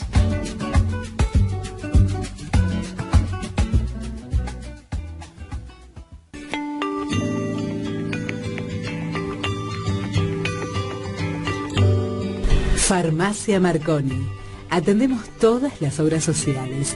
Aceptamos tarjetas de crédito y de débito. Alquiler y venta de artículos de ortopedia. Farmacia Marconi. Dr. Sayaris, 598, Florencio Varela. Teléfono 4-237-1746 y 4-355-2805. Citraic, Sindicato Argentino de los Obreros de la Construcción.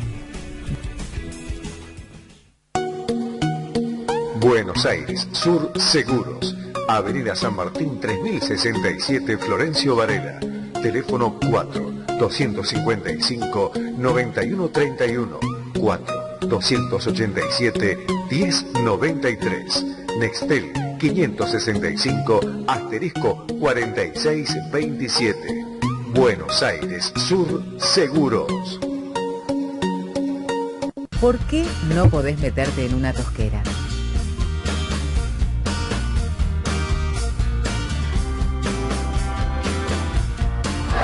Una tosquera es un pozo que se forma cuando se saca tosca para la construcción de caminos y edificios. Su interior se llena de agua de lluvia y de la que viene de las napas.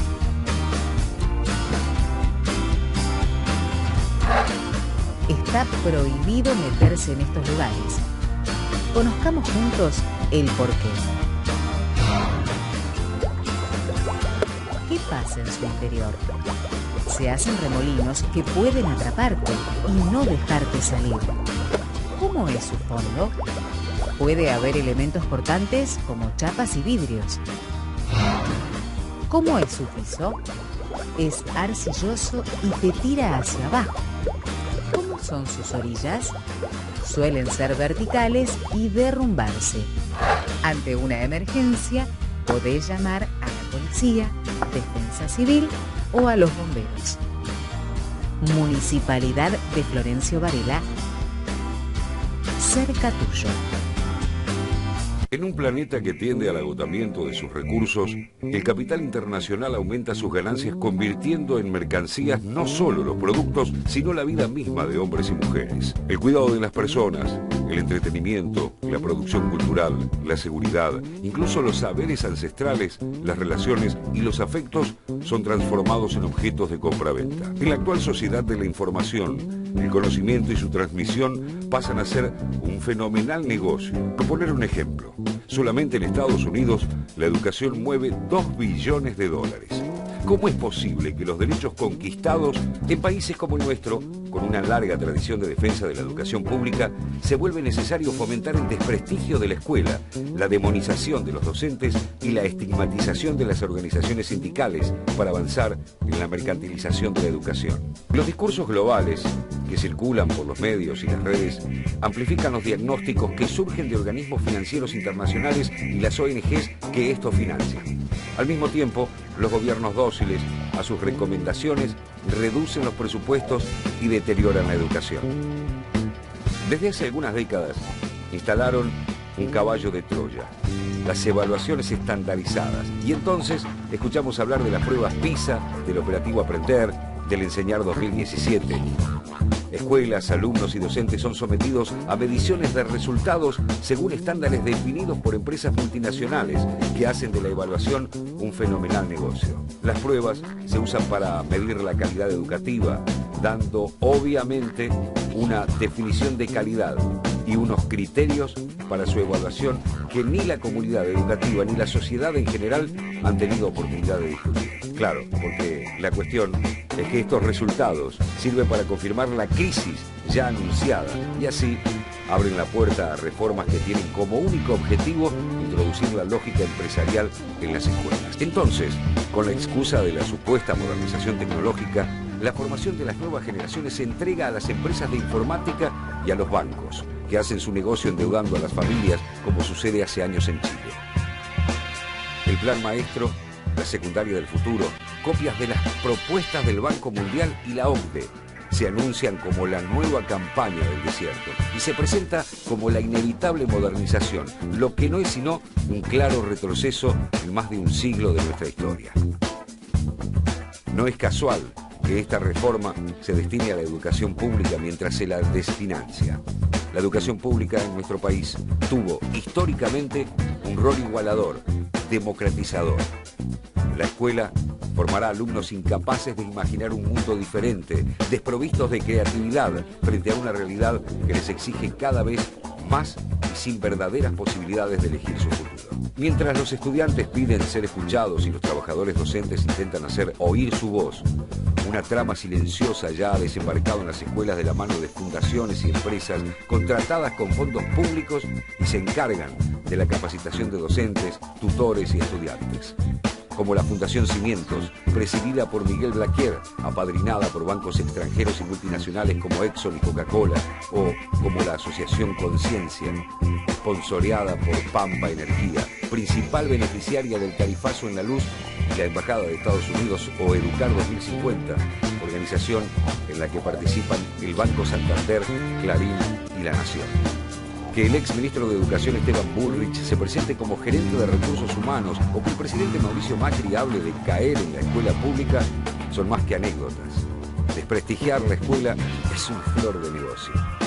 Son fundamentalmente expresiones de un proyecto político destinado a transformar nuestra sociedad, atacando las raíces mismas de la idea de igualdad y de pertenencia a una patria que abrigue a todos.